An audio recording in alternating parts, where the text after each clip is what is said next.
Welcome to Learning English, a daily 30-minute program from the Voice of America. I'm Jonathan Evans. And I'm Ashley Thompson. This program is aimed at English learners, so we speak a little slower and we use words and phrases especially written for people learning English.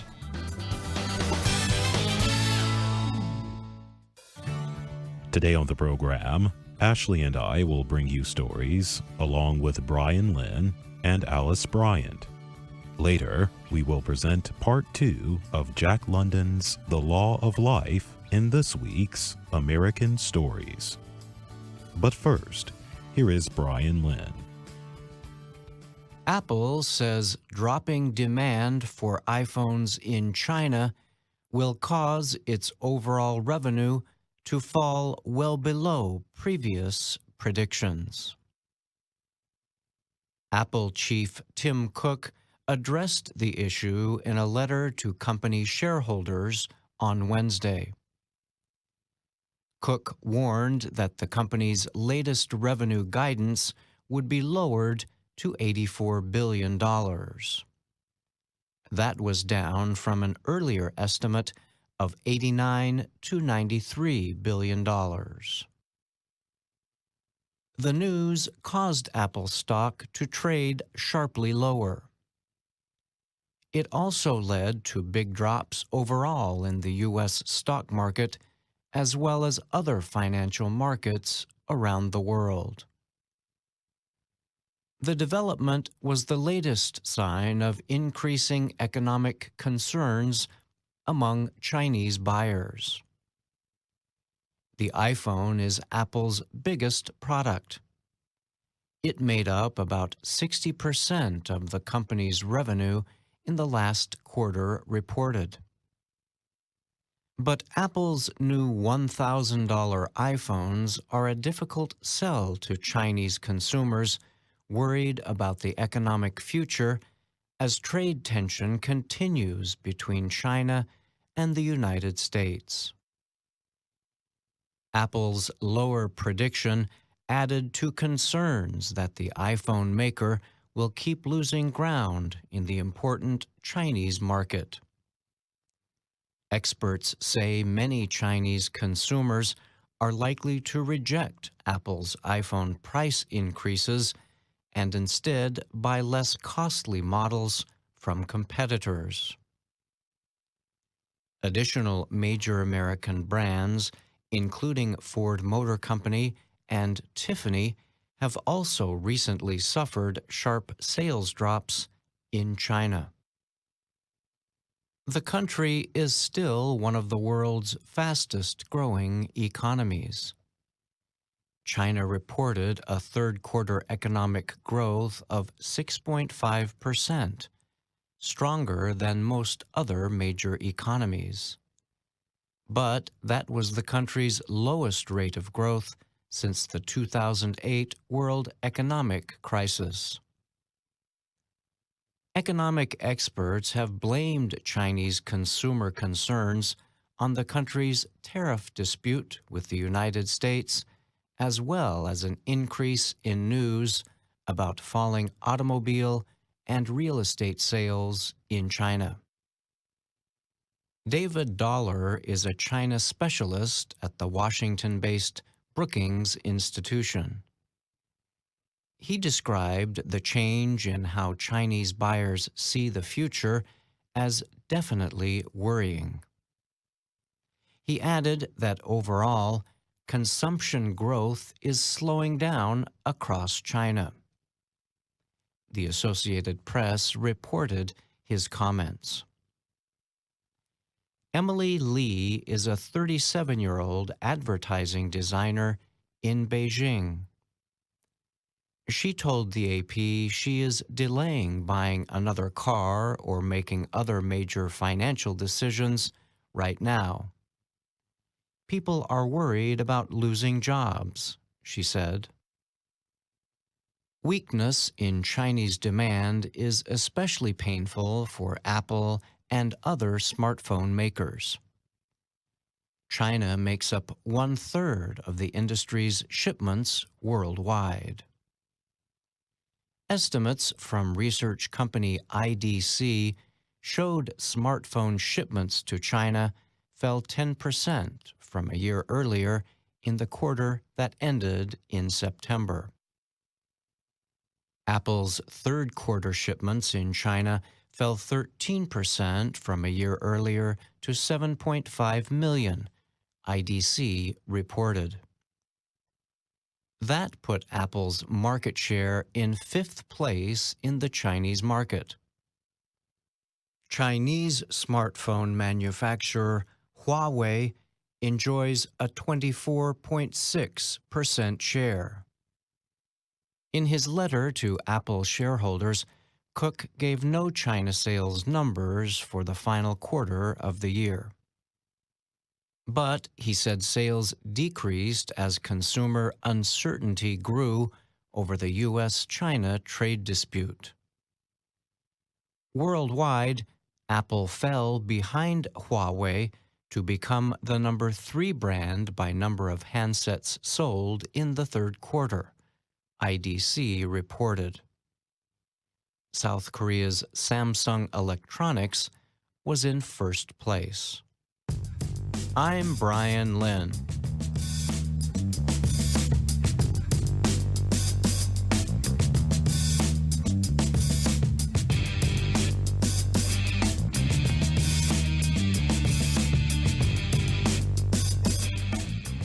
Chinese President Xi Jinping said Wednesday that independence for Taiwan is against history and that no political party can stop the path toward reunification.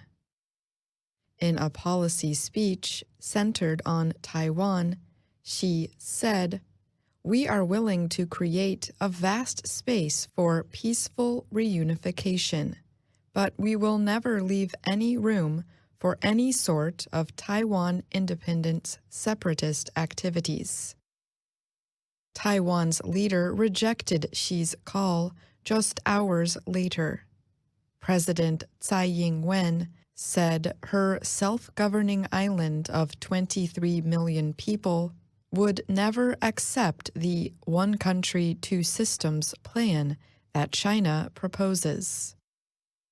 She said China must face the fact of the existence of Taiwan, Republic of China, and not deny the system of a democratic country that has been commonly built up by the Taiwanese people. Taiwan split from China in a civil war that brought the Communist Party to power in China in 1949. The opposing nationalists set up their own government on the island, about 160 kilometers off the Chinese mainland. Xi proposed talks between the two sides to work out a systematic arrangement for the peaceful development of the cross-strait relationship. Tsai said Taiwan is willing to talk, but it must be with the approval of the Taiwanese people.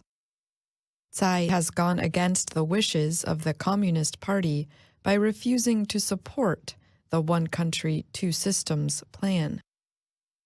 Xi said going against the one China principle will result in tension and turbulence.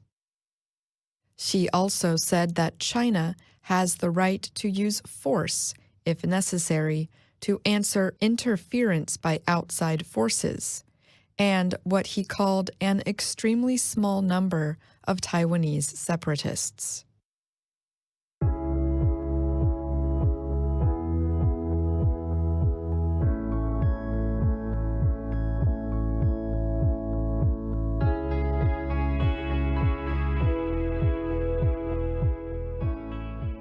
The director of a well-known art museum in Italy is urging Germany to return a Dutch painting stolen by Nazi troops during World War II.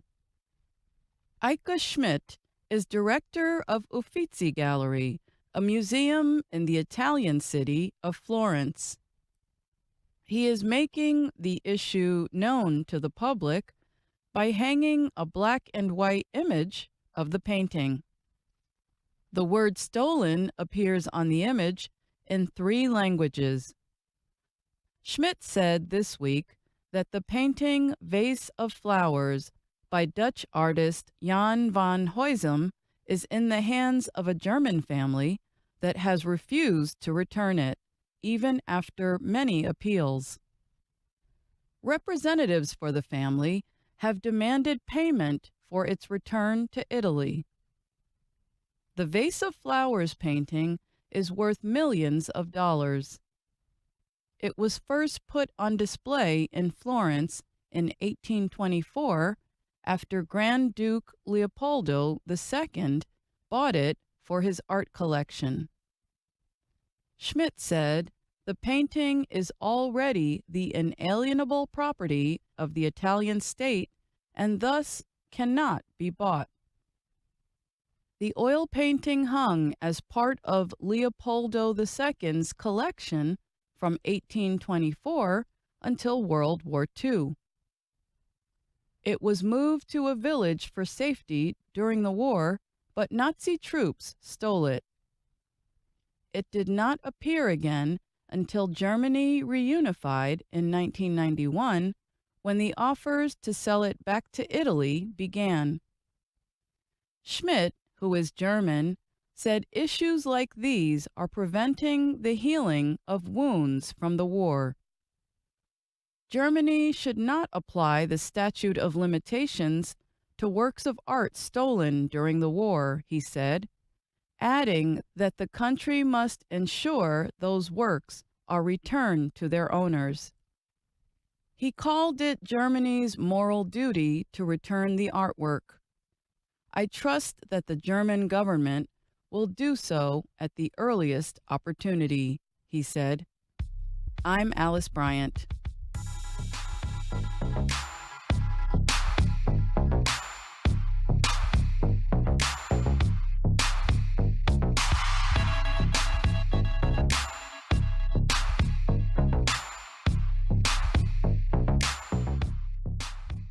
What do you get when you mix the sound of heavy metal rock music with Mexican mariachi music?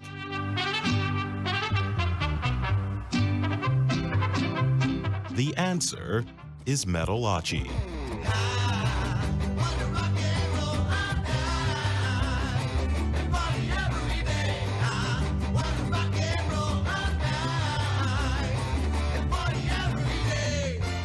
Achi's members call themselves the first and only heavy metal mariachi band.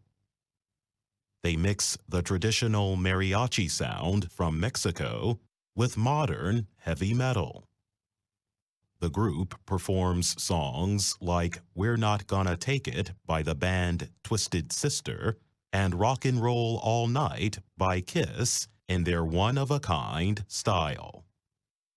I think we've transformed the music enough to say that we actually came up with our own genre, said Achi's trumpet player, who likes to be called El Cucuy.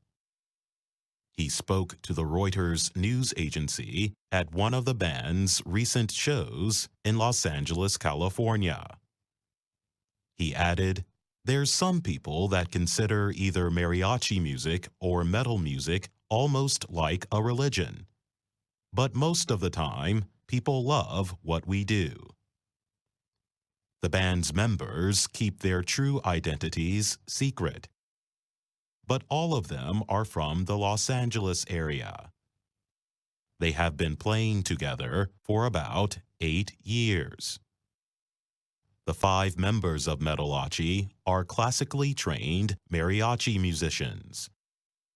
They play in a traditional mariachi setup with a singer and 4 musical instruments: trumpet, violin, guitar, and guitarrón, or bass guitar. They do not have a drummer setting the beat, which is usually an important part of heavy metal music. Guitarist Paco Halen says the guitarrón and the guitar provide most of the sounds that a drum set would. The usual lead guitar parts and solos are provided by Kyla Vera, who plays the electric violin. She is the only woman in the band. She says people who enjoy heavy metal have grown to like mariachi after seeing Achi perform. Everyone seems to have a really good time, she noted. Even if they weren't into one or other of the genres, most of the time this kind of bridges the gap for them. Achi is currently performing in the western United States. The group plans to perform on the high seas on 2 music cruises.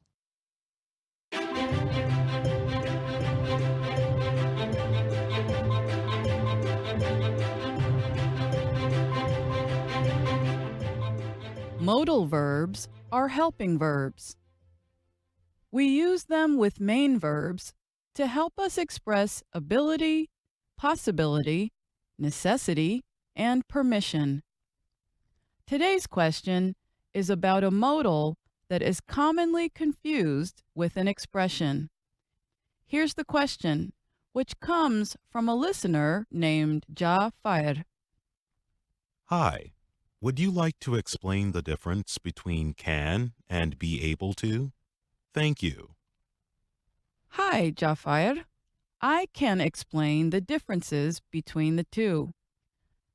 I just use can to talk about my ability to do something.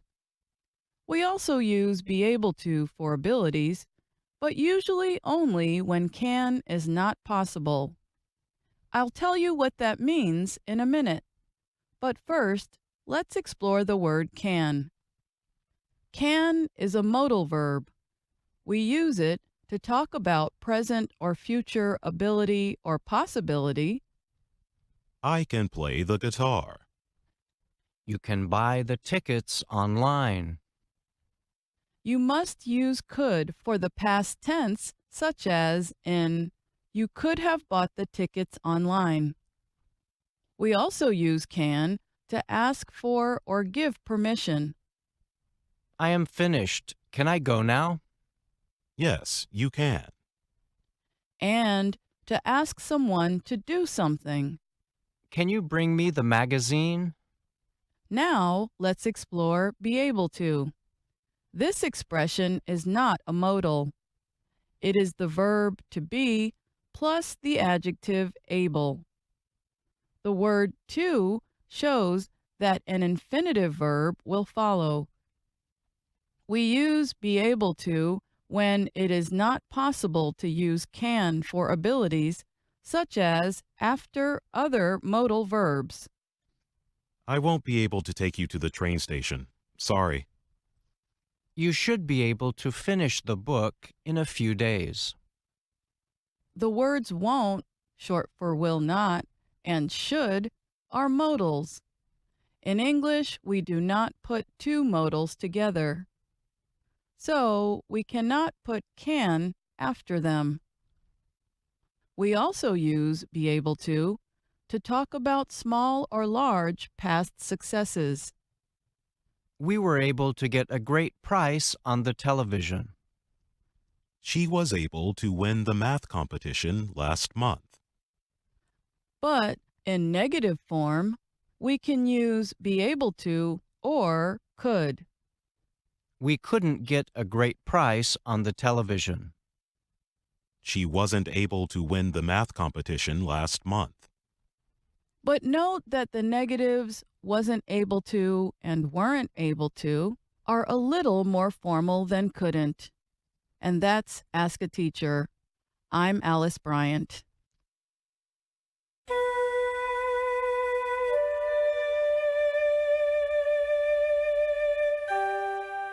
The Law of Life by Jack London, Part 2. Koshkush placed another stick on the fire and let his thoughts travel deeper into the past. There was the time of the great famine. He had lost his mother in that famine, In the summer, the usual plentiful catch of fish had failed, and the tribe looked forward to the winter and the coming of the caribou. Then the winter came, but with it there were no caribou. Never had the like been known, not even in the lives of the old men. The rabbits had not produced any young, and the dogs were skin and bone. And through the long darkness the children wept and died. So did the women and the old men. Not 1 in 10 lived to meet the sun when it returned in the spring. That was a famine. But he had seen times of plenty, too, when the meat spoiled before it could be eaten. Even the dogs grew fat and were worth nothing from eating too much. In these times they let the animals and birds go unkilled, and the tents were filled with newly born children. Then it was that the men remembered old quarrels and crossed to the south and to the west to kill ancient enemies. He remembered when a boy, during a time of plenty, when he saw a moose pulled down by the wolves. Xing lay with him in the snow and watched. Xing was his friend, who later became the best of hunters. One day he fell through an air hole in the frozen Yukon River. They found him, a month later, frozen to the ice where he had attempted to climb out. Xing and he had gone out that day to play at hunting in the manner of their fathers. Near a creek they discovered the fresh track of a moose, and with it the tracks of many wolves. "An old one," Xing said. "It is an old one who cannot travel as fast as the others. The wolves have separated him from his brothers, and they will never leave him." And it was so. It was their way. By day and by night, never resting, biting at his heels, they would stay with him to the end. How Xing and he had felt the desire to see blood. The finish would be a sight to remember. Eagerly they started up the trail. Even he, Koskush, who was not a good tracker, could have followed it blind, it was so wide. They were not far behind the hunt, reading its awful story at every step. Now they saw where the moose had stopped to face his attackers. On every side the snow had been stamped heavily. In the middle there were the deep footprints of the moose. All about, everywhere, were the lighter footmarks of the wolves. Some had moved to one side and rested while their brothers tried to seize the moose. The full-stretched impressions of their bodies in the snow were as perfect as though they'd been made a moment before. One wolf had been caught in a wild dash at the moose and had died under its heavy stamping. A few bones remained as witness. The two boys stopped again at a second stand. Here the great animal had fought with despair.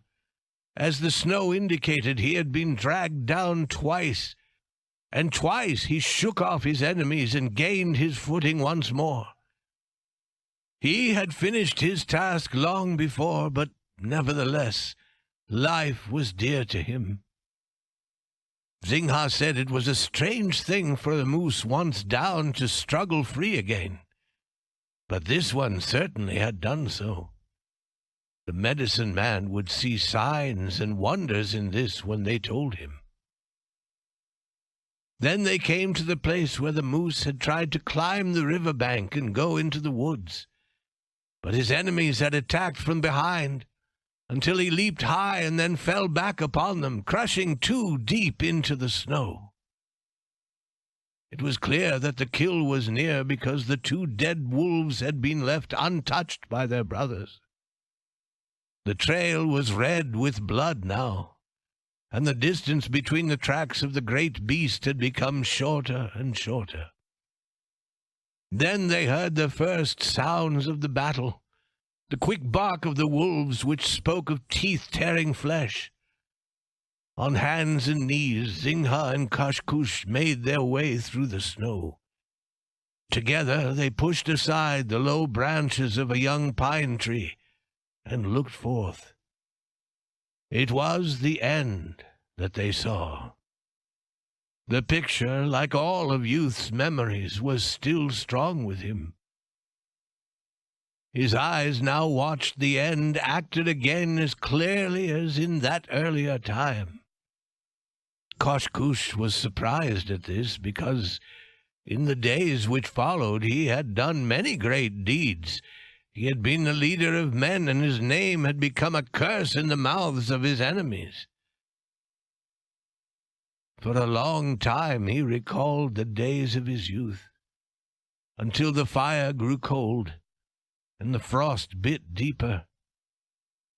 He placed 2 sticks on the fire this time. Then he figured how much life was left by the amount of wood that remained in the pile. If Sitkamha had remembered her grandfather and gathered a larger armful, his hours would have been longer. It would have been easy, but she was always a selfish child. She had not honored her ancestors from the time the beaver, son of Xingha, first looked at her. Well, what did it matter? Had he not done the same in his own quick youth? For a while he listened to the silent forest. Perhaps the heart of his son might soften. Then he would return with the dogs to take his old father with the tribe to where the caribou ran thick and the fat hung heavy upon them. He strained his ears. There was not a sound to be heard. Nothing. He alone took breath in the middle of the great stillness. It was very lonely. Wait. What was that? His body suddenly felt cold. A familiar cry broke the silent air, and it was close to him. Then his darkened eyes again saw the old moose, the bloody sides, the torn legs, and the great branching horns fighting to the last. He saw the flashing forms of gray, the bright eyes, the dripping tongues, and the sharp teeth. And he saw the circle move closer until it became a dark point in the middle of the stamped snow. A cold nose pushed against his face, and at its touch his soul leaped back to the present. His hand shot into the fire and dragged out a burning stick. Overcome for the moment by his fear of man, the beast drew back, raising a call to his brothers. Greedily they answered, until a ring of gray was stretched around him. The old man listened to the steady breathing of this circle. He waved his flaming stick wildly, but the beasts refused to scatter. Now one moved slowly forward, dragging his legs behind. Now a second, now a third. But now, not one moved back from his flaming stick. Why should he so desire life, he asked, and dropped the burning stick into the snow. It made a slight noise, and then there was no more fire. The circle murmured uncertainly, but held its place. Again he saw the last stand of the old moose, and Kashkush dropped his head hopelessly on his knees. What did it matter? Was it not the law of life? And that's our program for today. Listen again tomorrow to learn English through stories from around the world. I'm Jonathan Evans. And I'm Ashley Thompson.